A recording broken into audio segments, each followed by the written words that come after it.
আসসালামু আলাইকুম, নমস্কাৰ।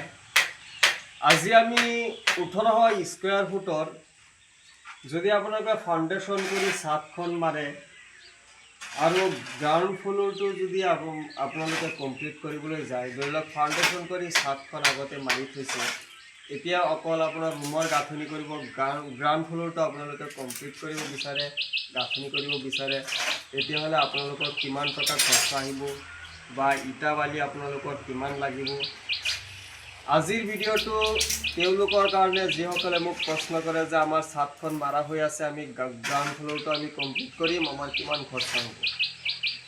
যদি আপোনালোকে 18 স্কোয়াৰ ফুটৰ যদি আপোনালোকে গ্ৰাউণ্ড ফ্ল'ৰটো আপোনালোকে কমপ্লিট কৰিবলৈ যায়, তেতিয়াহ'লে আপোনালোকৰ ইটা লাগিব 7,000ৰ পৰা 8,000 ইটা লাগিব।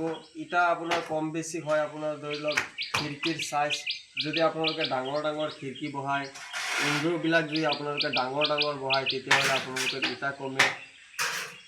আৰু যদি আপোনালোকে খিৰিকীৰ পৰিমাণটো কম হয়, তেতিয়াহ'লে ইটাটো বেছি হয়। সেইটো কাৰণে মই কৈছোঁ 7,000 পৰা 8,000 ইটা আপোনালোকৰ লাগিব।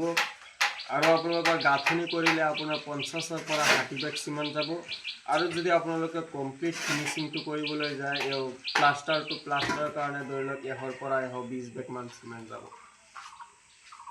আৰু আপোনালোকৰ যদি বালি যদি ক'বলৈ যাওঁ, বালি ধৰি লওক আপোনালোকৰ ফিনিচিং আৰু গাঁথনি সহ যদি আপোনালোকে বালিটো হিচাপ কৰিবলৈ যায়, তেতিয়াহ'লে আপোনালোকে 25ৰ পৰা 30 চিমমান বালি ধৰিব পাৰে। আৰু যিটো চিপছ লিণ্টাৰৰ কাৰণে সেইটো বেছি নালাগে, 2 চিমমান চিপছ হ'লেই হ'ব। আৰু আপোনালোকৰ যিটো ফ্ল'ৰটো যদি আপোনালোকে পেকেট ইটা দি মাৰিব পাৰে, পেকেট ইটা দি মাৰিলে ফ্ল'ৰটো পূৰা জোৰ হ'ব। যদি আপোনালোকে পেকেট ইটা দি ফ্ল'ৰ চলিংটো কৰে, তেতিয়াহ'লে আপোনালোকৰ ধৰি লওক আৰু 4,000 মান ইটা যাব। এতিয়া আপোনালোকে কিমান টকা খৰচা হ'ব সেইটো আপোনালোকে নিজেই হিচাপ কৰি ল'ব পাৰিব।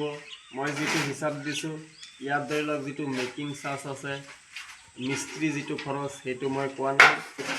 আপোনালোকে যিমান টকা মিস্ত্ৰী খৰচ দিব, সেইটো লৈ আপোনালোকে নিজে হিচাপ কৰিলেই ক'ব পাৰিব যে আমাৰ কিমান টকা খৰচা হ'ব গ্ৰাউণ্ড ফ্ল'ৰটো কমপ্লিট কৰোঁতে। আমাৰ ইয়াত দৰ্জা কেইটামান আমি বহাইছোঁ, খিৰিকীৰ কাম কাঠমিস্ত্ৰীয়ে খিৰিকীৰ কাম কৰি আছে, খিৰিকীৰ কাম হোৱা নাই।